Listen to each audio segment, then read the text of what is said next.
hoy queremos, es como contarles un poco sobre la nueva regulación que salió este año sobre el tema de los EPIR. Vamos a ver un poquito, pues, quién es ITEC. Ustedes ya los que están conectados, pues ya nos conocen, así que eso es rapidito. Un poquito de background de qué es un EPIR y cómo funciona. Los tipos de EPIR que hay con sus últimas tecnologías. Cómo se programa, o sea, en qué consiste la programación y el registro. Este tema del registro es muy importante, sobre todo para los armadores, porque eso antes estaba un poquito en el limbo y ya está mucho más claro, ya cambió. Digamos que Colombia se modernizó un poquito con eso y ahorita vamos a ver en qué consiste. Las regulaciones de la IMO sobre los EPIRB, quién debe tener un EPIRB en su buque, en qué consiste el mantenimiento y el cambio de batería, las certificaciones que debe tener una EPIR y un comparativo, digamos, de los equipos más comerciales que hay en el mercado ahora mismo. Ustedes, si tienen preguntas, me pueden ir interrumpiendo en cualquier momento, no hay ningún problema. Es mejor que las vayamos discutiendo enseguida para que después al final no se nos olvide. Entonces, si tienen preguntas, me interrumpen, no pasa nada. Bueno, ustedes ya saben, ITEC fue fundada en 1971. Precisamente este año tuvimos la celebración de nuestros 50 años. Muchos de ustedes nos acompañaron. Eh, Estamos dedicados a la venta y servicio de equipos marinos y navegación. Somos 23 personas entre el departamento administrativo, comercial, técnico, recursos humanos y calidad. Estamos aprobados por DIMAR con la licencia de explotación comercial. Estamos aprobados por las 6 casas clasificadoras más importantes, digamos, a nivel mundial. Estamos aprobados por Lloyd's Register, que es de Inglaterra, Bureau Veritas, que es francesa, ABS, que es americana, DNB, que es como entre Noruega y alemana, RINA, que es italiana, y NKK, que es japonesa. Estas son 6 de las más grandes, pero obviamente hay muchas más. Representamos a fabricantes reconocidos como Furuno, Sperry, JRC y Jotron, que de estos, digamos, el fabricante de PIR más famoso que hay en el mundo es Jotron. Tenemos a un personal técnico entrenado en fábrica. Precisamente el otro año tenemos un plan de entrenamiento. Como venimos de la pandemia, pasamos casi 3 años que los fabricantes no daban entrenamiento en fábrica, sino eran unos entrenamientos virtuales. Y pues nunca es lo mismo. No es lo mismo uno tener al equipo ahí cuando se entrena. Entonces, este año ya casi todos los fabricantes retoman los entrenamientos presenciales y en 2023 ya tenemos un plan de entrenamiento bastante agresivo con los técnicos para que retomen ese tema. Prestamos servicios tanto a buques nacionales como internacionales y tenemos una larga trayectoria como proveedores de la Armada, Cotecmar y armadores colombianos. Esta es nuestra licencia de explotación comercial. Ustedes saben que hay diferentes grupos y subgrupos. DIMAR lo tiene catalogado así. Entonces nosotros estamos catalogados en dos, en inspección, certificación y homologación de sistemas, que son como las inspecciones de radio, y la fabricación, reparación y mantenimiento, alquiler, venta de equipos y repuestos. Si ven, la licencia se vence ahora a finales de este mes, 26 de diciembre. Desde hace 3 meses ya iniciamos la renovación de las licencias, pero ustedes saben que con DIMAR el tema toma tiempo, entonces esperamos que ya para esa fecha ya nos hayan expedido las licencias nuevas, ya nos hicieron las visitas, ya salió el concepto favorable, estamos ya esperando simplemente que las expidan. Entonces comenzamos, ¿por qué es un EPIRB? Un EPIRB, yo siempre digo cuando estoy a bordo y estoy haciendo inspecciones, que ese es el mejor amigo de la tripulación. ¿Por qué? Porque es una radiobaliza que en una situación de emergencia facilita la localización del naufragio. Cuando se activa, emite señales a satélites para alertar a los organismos de rescate y que estos lancen un operativo de rescate para recuperar a los náufragos lo más rápido posible. Funciona una banda de 406 megahercios, ¿no? Eso es básicamente un EPIRB. Entonces, si yo fuese miembro de la tripulación, yo lo primero que hago en una emergencia es buscar dónde está el EPIRB y abrazarlo con todas las fuerzas, porque esto es el que va a permitir que, digamos, si el buque se hunde, nos puedan localizar rápidamente. Obviamente ese es el aparato que va dentro del buque, que va en el buque, pero obviamente hay toda una infraestructura detrás de ese aparatico que permite, digamos, la localización de la señal. Esa infraestructura de satélites se llama COSPAS SARSAT. Ustedes abajo pueden ver que es como una combinación de palabras rusas con inglés. Pero básicamente es Search and Rescue Satellite Aided Tracking, o sea, como un traqueo satelital para la búsqueda y rescate. Esta es una iniciativa internacional, está organizada por un ente sin ánimo de lucro, intergubernamental, y es una cooperativa humanitaria compuesta por 45 naciones y agencias. Es decir, se supone que no está atado a nada político, o sea, es un tema completamente humanitario. Está dedicada a detectar y localizar balizas de emergencias activadas por personas, buques y aeronaves, y reenvía información a autoridades que pueden tomar acciones de rescate. A veces pensamos, como nosotros estamos en el tema marítimo, pensamos que esto solamente funciona para el tema marítimo, pero no. Cuando un avión se accidenta, también emite una señal que es detectada por el mismo sistema de los EPIRB en el tema marítimo. Y también, ustedes no sé si han visto que venden como unas balizas personales para la gente que de pronto le gusta escalar montañas o hacer senderismos en montañas o hacer actividades, digamos, que son alejadas de la civilización, donde no hay cobertura celular ni nada de este tipo. Entonces, esas personas también pueden comprar una PLB, se le llama, para que si tiene algún accidente, se cae, se rompe una pierna, sufre un accidente o tiene un quebranto de salud, también puede activar esa baliza y el mismo sistema COSPAS-SARSAT, digamos, detecta la señal y puede enviar un mecanismo de rescate. El sistema COSPAS-SARSAT es un sistema viejo, por allá a finales de los 70, y ha venido, digamos, avanzando en el tema de los satélites. Ellos comenzaron con un sistema que era LEOSAR. LEO quiere decir Low Earth Orbit, o sea, una órbita baja, que tiene sus pros y sus contras. Sus pros es que como está muy cerca de la Tierra, detecta la señal rápidamente, este, y puede, digamos, calcular la ubicación por su propia cuenta. Pero ¿cuál es el problema? Si tienes el satélite encima tuyo, te detecta tu señal muy rápido. Pero si no tienes el satélite encima tuyo, en ese momento tienes que esperar que el satélite dé una órbita completa que dura aproximadamente 100 minutos, perdón. Y entonces, ¿qué pasa? Que si preciso cuando tú activas el EPIRB no está el satélite encima tuyo, tienes que esperar a que termine esa órbita y vuelve, pase por encima de ti para que la detecte. Es decir, que si lo tienes encima tuyo en ese momento, estás de buenas y enseguida la capta, o sea, no demora nada en captarla. Pero si no la tienes, si acaba de pasar, por ejemplo, tienes que esperar 90 minutos a que vuelva a pasar y detecte tu señal. Entonces, digamos que es eh, casi 2 horas que pierdes ahí esperando, en una situación de emergencia.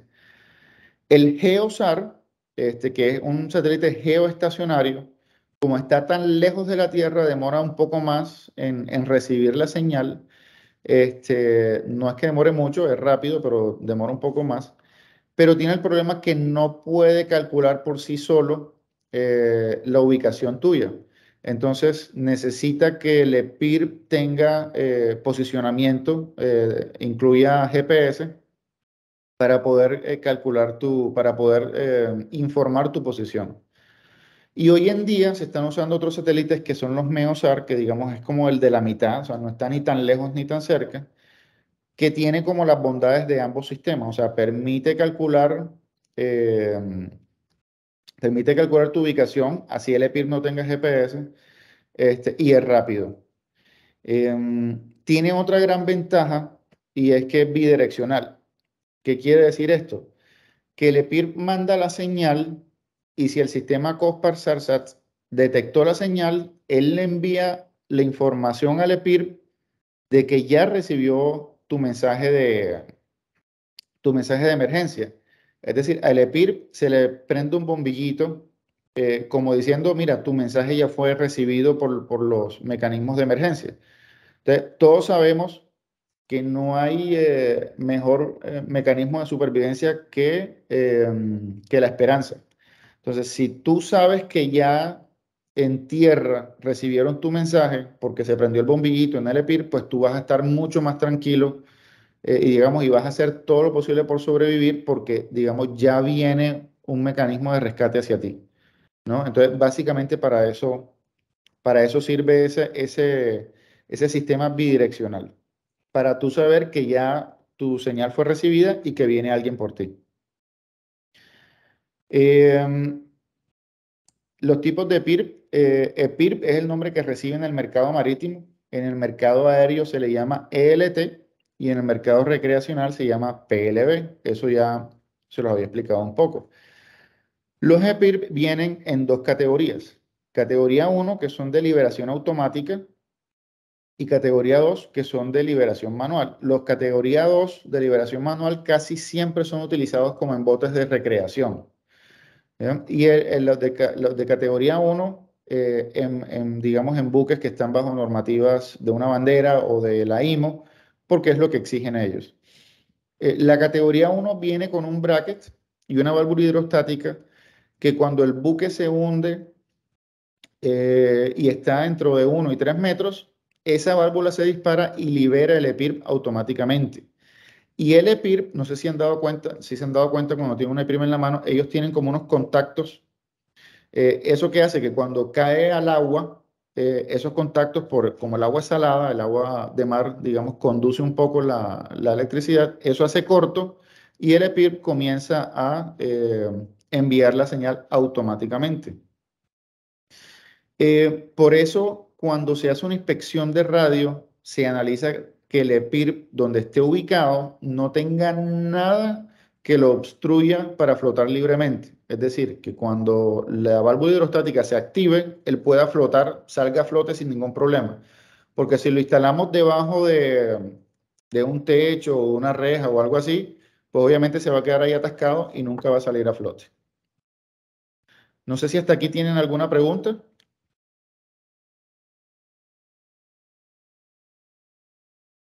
No, bueno, seguimos. Em, ¿Cómo ha ido avanzando un EPIRP? Al principio, cuando salieron los primeros EPIRP, digamos, no tenían GPS, no tenían nada, o sea, simplemente emitían la señal de emergencia. Em, y digamos que el satélite era el que se encargaba, por medio de un efecto Doppler, de calcular más o menos dónde estaba la emergencia. Y ese más o menos, digamos, era un área bastante grande, o sea, el margen de error era bastante grande. Y digamos que todo el mecanismo de búsqueda y rescate tenía que hacer un barrido de un área y eso pues se perdía tiempo y además de eso salía muy costoso. Al pasar de los años, eh, los EPIR comenzaron a incluir GNSS, es decir, sistemas de posicionamientos globales. Eso permitió que los mecanismos de rescate tuvieran, digamos, un área menor por barrer porque la precisión era de casi 100 metros. Como resultado, se encontraban a las personas más rápidamente y obviamente los costos de rescate se disminuyeron muchísimo. Con la regulación que salió el 1 de julio de este año, los EPIRP ahora tienen, además de otras cosas que ya vamos a ver más adelante, tienen que incluir ICE. ¿Eso qué permite? Que no solamente los satélites van a captar tu señal de emergencia, sino que los buques que están cerca a ti, ya sea en su ICE o en los radares o en sus ECDIS o en sus chart plotters, si los tienen instalados, también van a poder ver tu señal de emergencia. Entonces, ¿qué pasa? Que si hay botes alrededor tuyo que su ICE detecte que hay una emergencia cerca, ellos mismos pueden ir por tu rescate. Ya no tienes que esperar que eso vaya al satélite, que el satélite llegue a tierra, que en tierra informen, digamos, al ente gubernamental más cercano a tu posición y que ellos lancen, digamos, un plan de rescate, que pueden ser horas mientras que eso pasa. No, si tú tienes una emergencia, activas tu EPIRB y, digamos, tienes un bote a 20 millas, ellos van a ver en su ICE que tú estás bajo emergencia y que pueden salir y que pueden ir a tu rescate.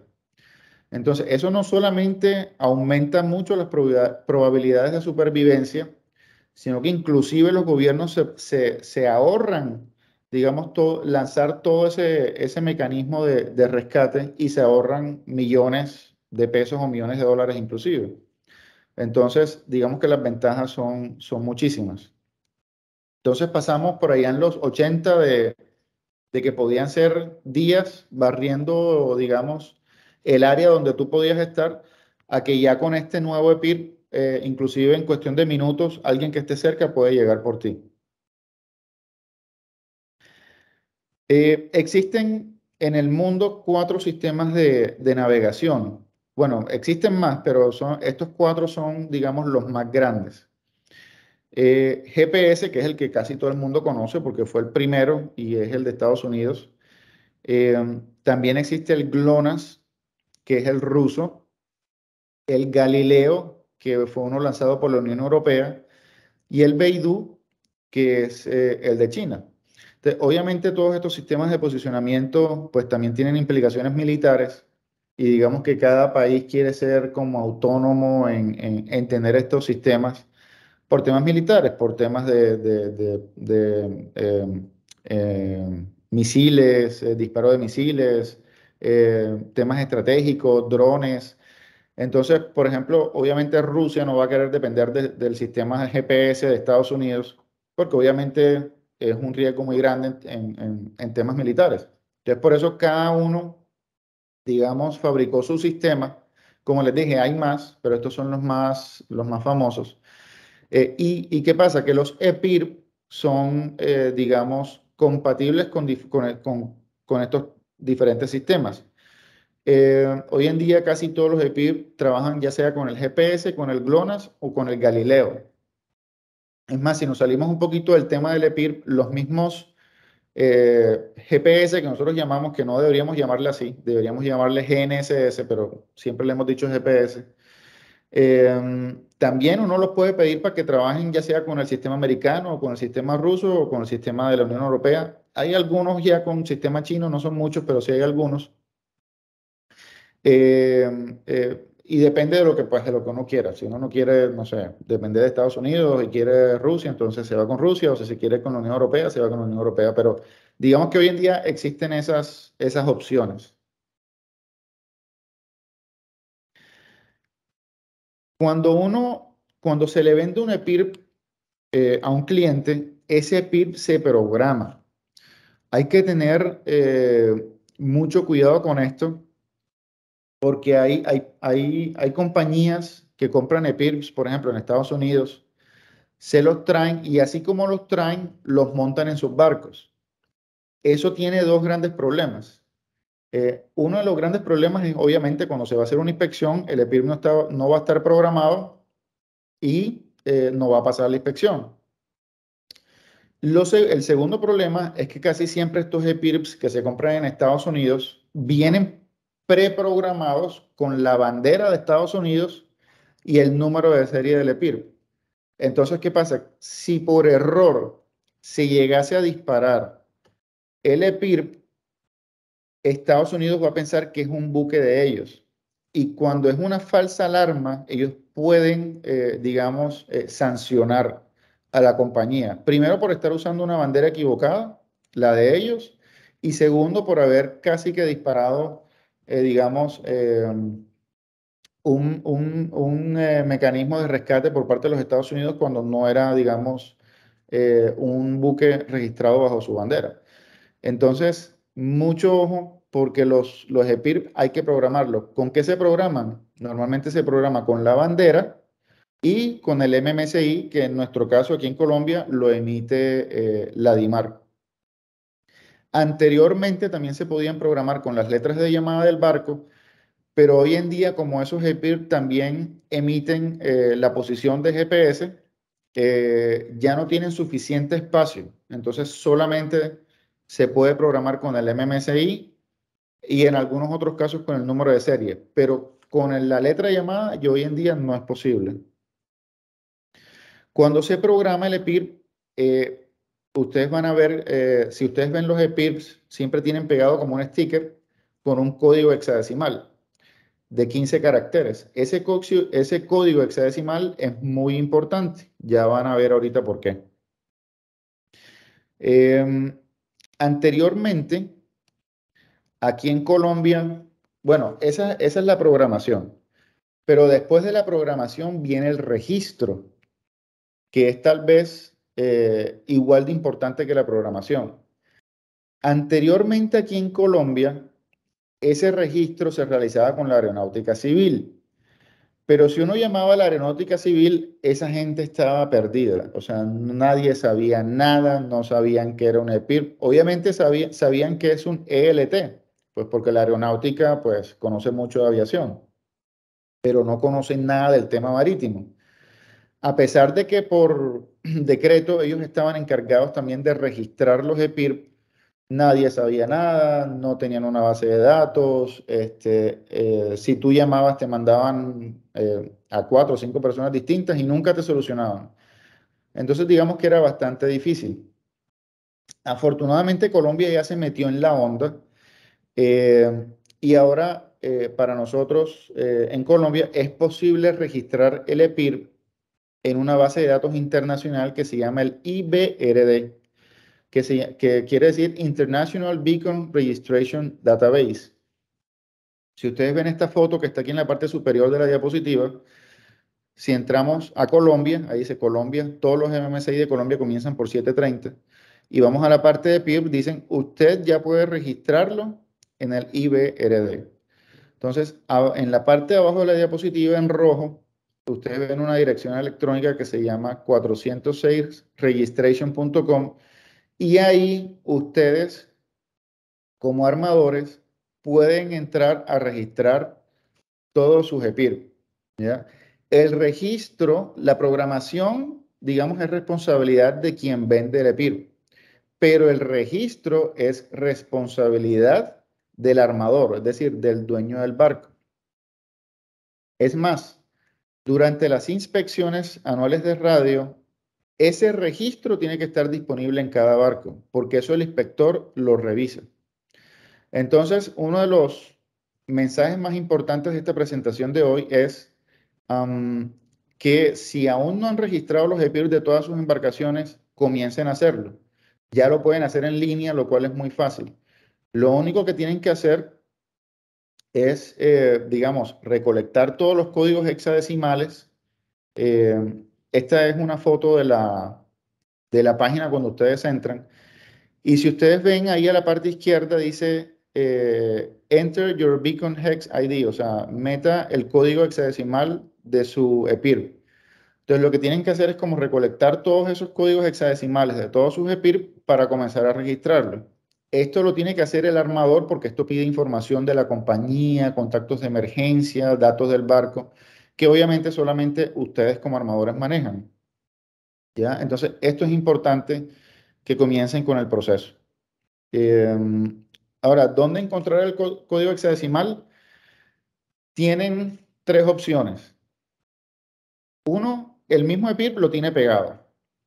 Dos, cuando se programa en el certificado de programación está. Pero bueno, posiblemente si lo programaron hace 5 años vaya a ser complicado encontrarlo si no está en la carpeta de certificados a bordo.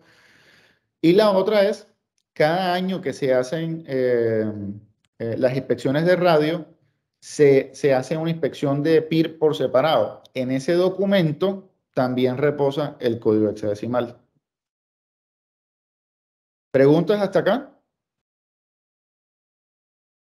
Sí, Marcos, ¿de casualidad tienes alguna imagen de algún EPIR con el código hexadecimal para como Yo sintonizarnos un sabía que eso me poquito? lo iban a preguntar y preciso aquí te la tengo, mira. Ahí ya están viendo la imagen. Ok, es donde está Hotel Entonces, si ves que Echo aquí dice X-Ray. Hex ID y Ajá, viene como un ok, código, ya, ¿sí lo viste? perfecto. Sí, Entonces, ese es el código hexadecimal que ustedes tienen que buscar y con el que espera, registran el... no me quites la imagen que voy a tomar una fotico. Dale. Listo, gracias. Esto está en todos los EPIR, sea la marca que sea lo que sea, esto siempre está pegado en los EPIR, siempre dice el nombre del barco, si es el EPIR número uno, número dos, porque los barcos pueden tener cualquier cantidad de EPIRs. Normalmente es uno, pero pueden tener más si quisieran. Por ejemplo, los cruceros siempre tienen un montón. Siempre dice la bandera y el MMCI del barco. ¿Otra pregunta? ¿Alguna otra pregunta? Sí, Marco, una pregunta. Si accidentalmente aquí en Colombia algún tripulante activa un EPIR, ¿sabes si la autoridad marítima tiene estipulado algunas sanciones o, No, algo? nunca he escuchado que aquí en Colombia sancionen. En Estados Unidos sí, si tú disparas un EPIR por error, inclusive hay procedimientos, o sea, la guardacostas en Estados Unidos tiene establecido un procedimiento de cómo cancelar esa falsa alarma. O sea, números a dónde llamar, con quién te tienes que contactar, cómo cancelarla. Pero pues obviamente tú sabes que acá en Colombia aún nos falta mucho orden y digamos no hay un procedimiento establecido. Ha pasado, pero nunca he escuchado que digamos haya sanciones. Ok. En dado caso se active, ¿cuál es el paso a seguir? O sea, lo primero que hay que hacer cuando se te activa un EPIR por error y no sabes por qué está activado es corre con ese EPIR para máquinas. O sea, vete Ok. para máquinas para que la señal no salga. ¿Ya? Esa es como la primera, o sea, lo primero que hay que hacer. Ya en máquinas, investigar por qué se te disparó. Si fue que se mojó y se hizo corto en los dos puntos de contacto, o si fue que se dañó y se disparó solo, o si fue que hundiste el encendido sin querer. Eh, entonces ahí ya te das cuenta de que es, si no das con el cuento, hay que dejar el EPIR en máquinas y buscar herramientas para abrirlo y desconectarle la batería. ¿Ya? O sea, ellos siempre tienen unos tornillos que tú lo puedes abrir. Eso sí, después de que lo abriste, ya ese EPIR no sirve más. O sea, ya ahí tendrías que cambiarlo. Pero es mejor eso a que, digamos, vayas a tener una llamada, un problema con las autoridades, que te vayan digamos, a sancionar o algo así. Ok, otra pregunta. Si yo tengo una EPIR y la reemplazo por una nueva, ¿cuál es el paso a seguir con esa EPIR vieja? O sea, ¿cómo yo garantizo de que esa EPIR vieja que descontinúe la información que tiene por dentro, o si alguien la llega a manipular o activar en el proceso de Sí, la disposición final? no, lo eh, mejor es destruir el EPIR. O sea, desconectarle la batería y la tarjeta principal del EPIR, partirla toda. Eso es lo que todos los fabricantes dicen después de que un EPIR, digamos, sale de uso. O sea, no lo dejes ahí porque en algún momento puede que haya un incidente y se te vaya a disparar. Entonces, lo mejor es coger ese PIR, sacarle la batería y partir la parte electrónica. Todos los fabricantes de PIR recomiendan lo mismo. Obviamente la batería, por ser litio, eso sí tiene digamos, un procedimiento de desecho diferente porque el litio es hasta radioactivo. Entonces ya ahí sí hay que llamar, digamos, de estas empresas que se encargan de desechos peligrosos para que se deshaga de la batería, ¿no? Y ellos emiten un certificado de que fue deshecha y eso puede ser incluido dentro del plan de control ambiental de la compañía y todo ese tema. Tema de respaldo. Entonces, básicamente ese es el procedimiento. Ok, otra pregunta, Marcos. Unos segunditos. ¿Cómo se va a hacer, cuál es el plan a seguir con los armadores que adquirieron EPIR antes del 1 de julio de este año y que de cierta forma no cumple con las características técnicas que entraron en vigor después de esa fecha? No pasa nada. O sea, si tú compraste un EPIR el 30 de junio que no cumplía con las características, no pasa nada. O sea, sigues con tu EPIR lo que te vaya a durar a bordo, ¿ya? No pasa absolutamente nada. Si lo compraste un día antes, 30 días antes, 6 meses antes, no pasa nada. Tú sigues con tu EPIR normal. El tema es si vas a dotar el buque con un nuevo EPIR a partir del 1 de julio. O sea, si tú lo vas a instalar después de esa fecha, ahí sí tienes que cumplir con la nueva normativa, que ya la vamos a ver un poquito más adelante. Ok. Listo, entonces seguimos. Hay unas regulaciones con la que la IMO, digamos, regula el tema de los EPIR, que son estas tres. La circular 1039, que trata sobre los mantenimientos del EPIR, que cada 5 años el EPIR debe pasar por un mantenimiento en tierra con una empresa certificada. Eso se llama Shore Base Maintenance. También está la 1040, que es la que establece que cada año los EPIRs deben de ser inspeccionados, deben pasar una inspección. Una inspección, no un mantenimiento. Entonces, por eso ustedes ven que cada vez que se les realiza la inspección anual de radio, aparte se deja un formato únicamente dedicado al EPIR, ¿ya? Es por esta circular. Y este MSC 101, anexo 24-2316, es el que establece que a partir del 1 de julio del 2022, todos los EPIR que se instalen en un barco deben tener tanto GPS como en ICE. Ahora mismo ustedes me imagino que sabrán que a nivel mundial hay una escasez de productos, que no hay chips, que no hay esto, que no hay lo otro, que no se consiguen las materias primas.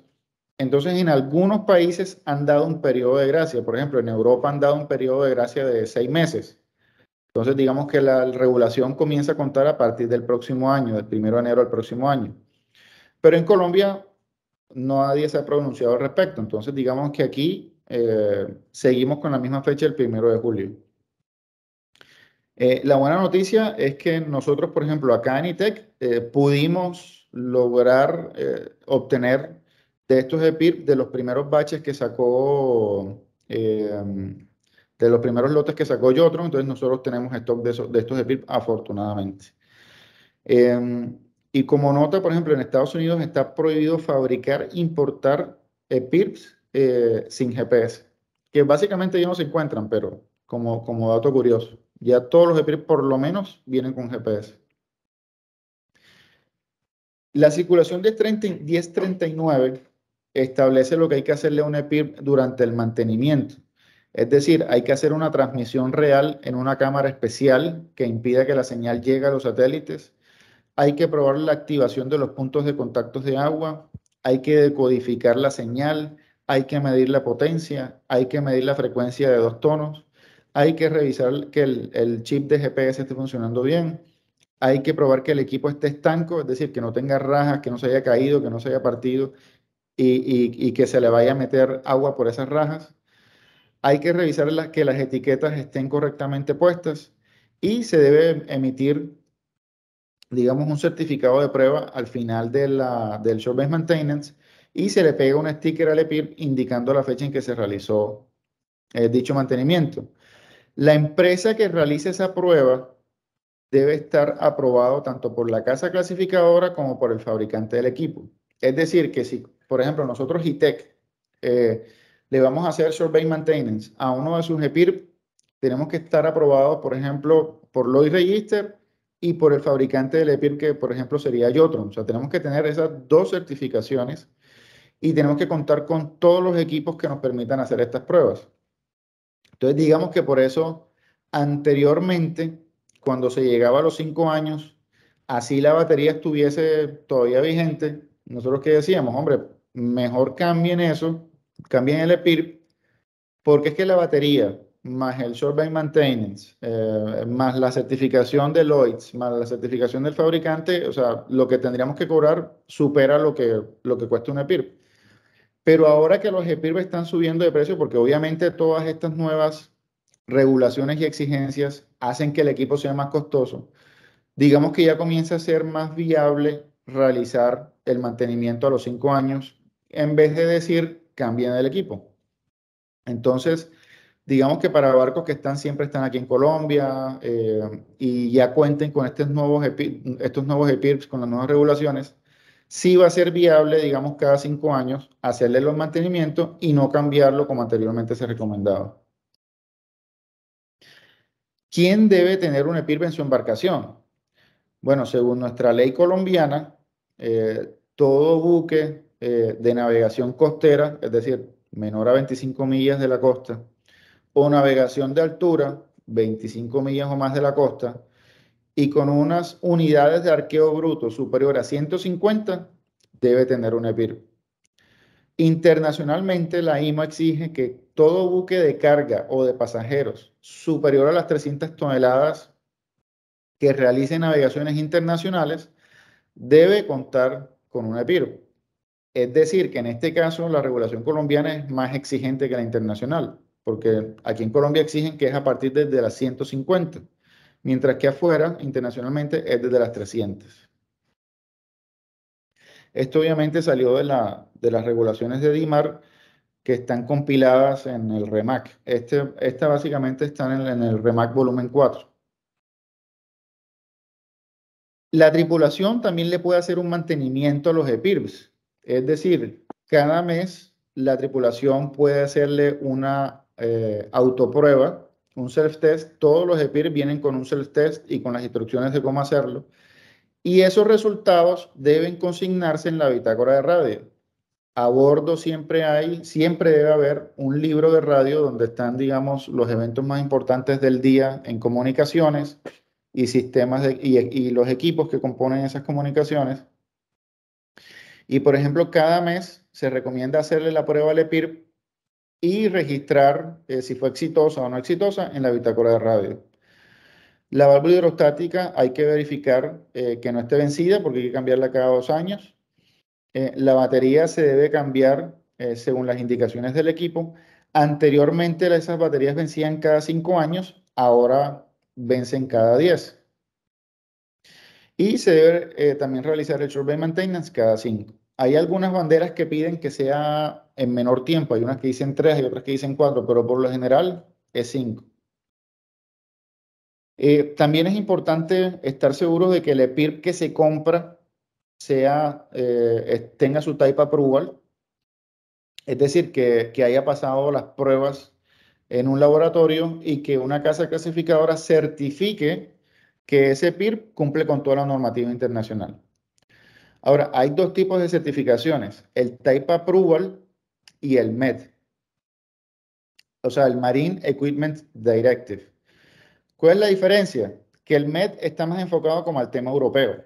O sea, en Europa, los buques que tienen banderas europeas no pueden instalar en sus barcos ningún equipo que no tenga el MED. ¿Y cómo se conoce si tiene el MED? Si ven en la parte inferior de la diapositiva, hay como una ruedita, como un timón antiguo de barco. Y cuando un equipo cumple con esa normativa, esa ruedita la estampan en el equipo. Entonces uno ya sabe que si esa ruedita está en un sticker en el equipo, está cumpliendo con normativas europeas. ¿Ya? Entonces, hay veces que el MED supera un poquito el Type Approval porque si tiene MED es porque también pasó todas las regulaciones del Type Approval. Pero el MED está más enfocado como al mercado europeo. Aquí, por ejemplo, hay un comparativo de diferentes marcas de PIRB. Está el ACR, está el Jotron, está el McMurdo. Hoy en día, digamos, ya hay varios fabricantes que cuentan con el EPIRB que cumple con el tema de ICE. Miren que la duración de las baterías todos, o sea, 10 años, 11 años, 10 años, ya casi ninguno dura 5. Y cumplen con diferentes, digamos, objetivos. Por ejemplo, el ACR está como enfocado como al mercado recreativo o semiprofesional, con una calidad alta. Jotron está muy enfocado al tema profesional con una calidad muy alta. Y McMurdo también está enfocado como al mercado profesional con una calidad también muy alta. McMurdo no tiene mucho soporte en nuestra área, o sea, en Sudamérica, por eso no es un EPIR muy común acá. Acá más que todo se ve como el ACR y el Jotron. Eh, Hemos hablado que a partir del 1 de julio cambiaron un poco los requerimientos, pero hasta ahora nada más habíamos hablado del ICE. Pues ese es el punto más importante y más notorio, pero hay otras diferencias. Por ejemplo, lo que hablamos ahorita de que sea de 2 vías, el RLS, el Return Link System, ese bombillito que se prende cuando ya tierra recibió nuestra señal de emergencia, también está, digamos, estipulada en esta nueva regulación. Eso antes no existía. También cuentan con LEDs infrarrojos. ¿Por qué? Porque antes cuando los organismos de búsqueda y rescate estaban usando binoculares de visión nocturna, esos LEDs no se veían. Entonces, ahora los EPIR tienen que incluir LEDs infrarrojos para que si están usando binoculares de visión nocturna, con esos binoculares puedan ver los destellos del EPIR. ¿Ya? Eso es algo también bien importante. Cumple con nuevos estándares de la IMO. También son compatibles con satélites Meosar, que vimos que, digamos, tiene una localización más rápida. Son los satélites que están como en la mitad. Eh, y otra función que cumplen es, por ejemplo, tienen que tener mecanismos de fraude con las baterías. Por ejemplo, en China estaban fabricando muchas baterías para estos equipos, digamos, no oficiales.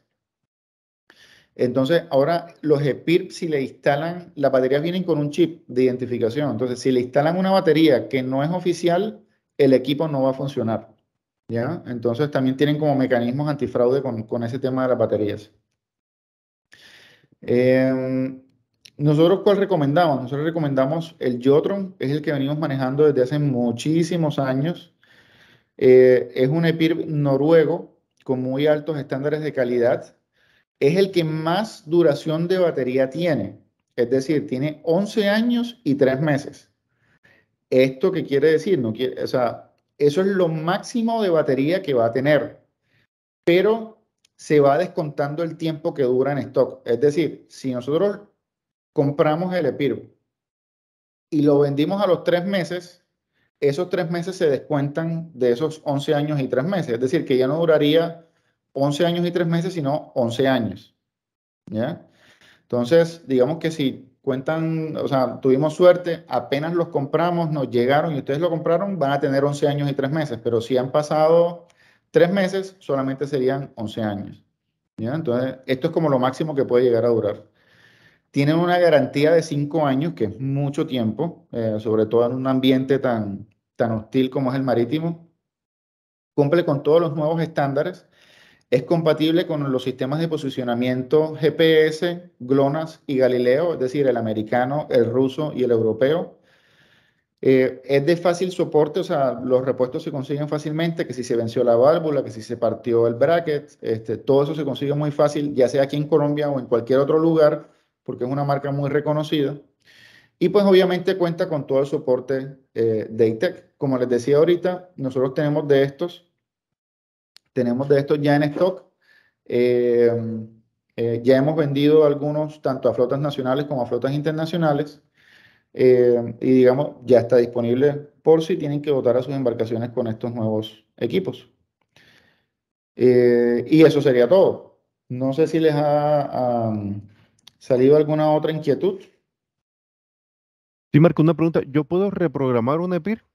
Sí, lo puedes reprogramar cuantas veces quieras. No tiene ningún límite.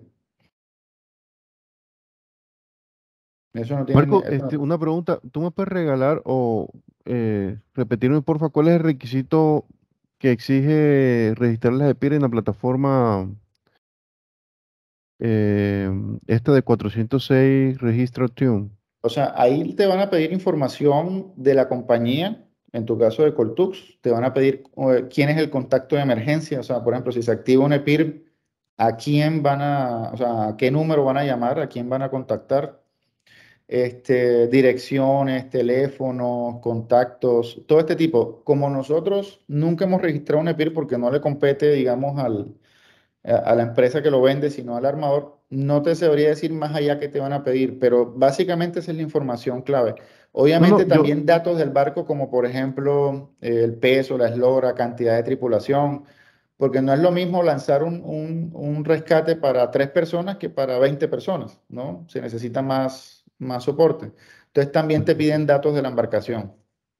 no, mi pregunta va dirigida es ¿qué resolución o circular de la OMI es la que dio la instrucción de que los armadores comiencen a registrar los EPIR en la página?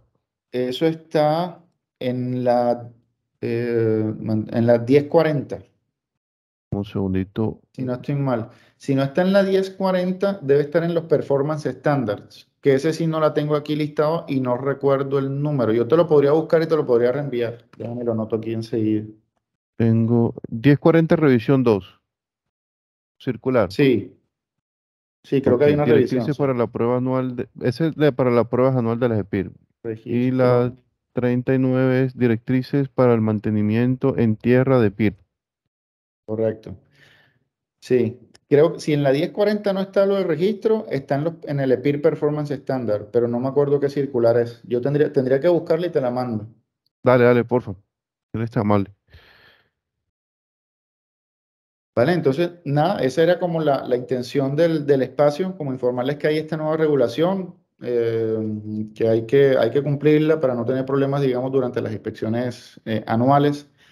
Importantísimo el registro. Antes, digamos, no se era como tan exigente con el registro aquí en Colombia porque eso estaba en un limbo, pero digamos, ahora que ya está más organizado, digamos, en las inspecciones se va a exigir. Ya lo hemos expuesto en las charlas técnicas nosotros acá internamente.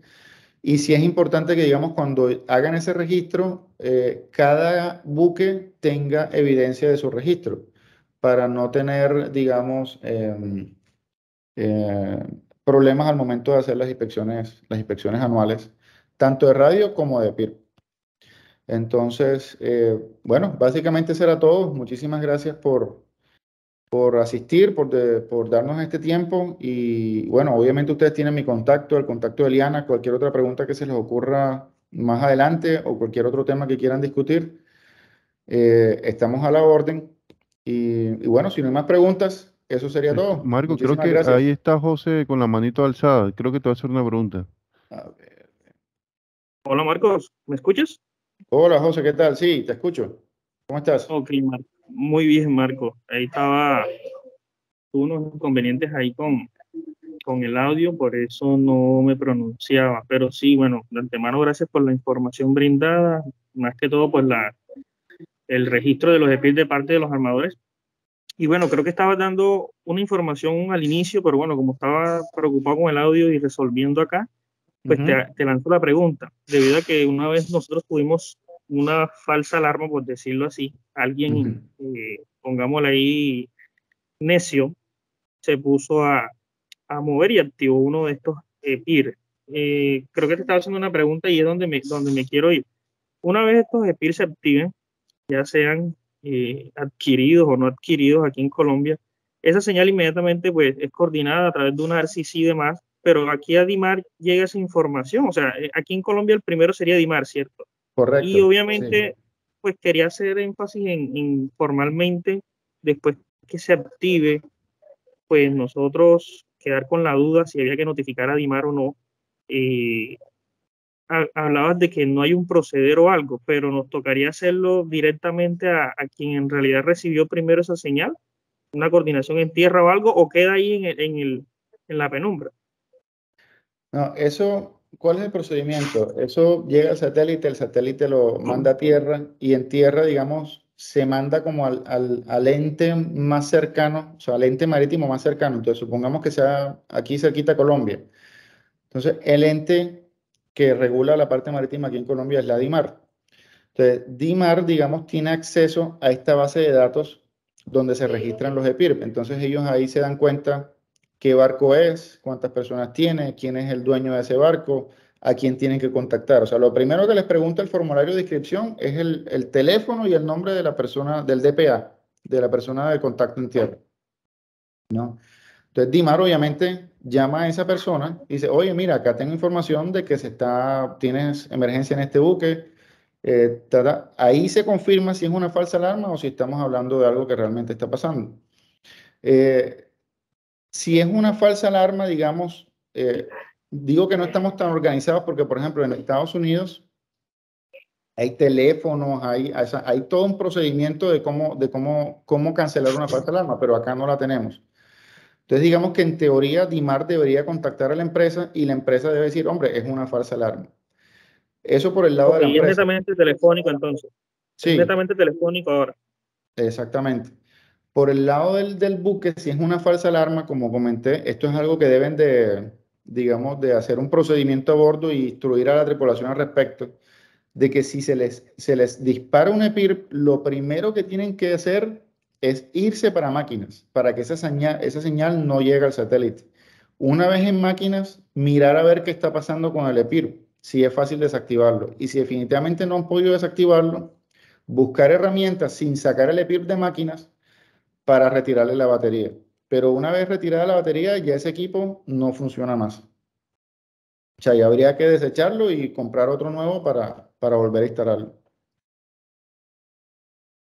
Ok, listo, Marco. Muchas gracias ahí por la aclaración. No hay más preguntas. Bueno, muchísimas gracias a todos y bueno, quedamos atentos a cualquier cosa. Que estén muy bien. Cuídense. Listo, Hasta Marco. luego. Muchas gracias Buen día. por la información. Muchas gracias a todos.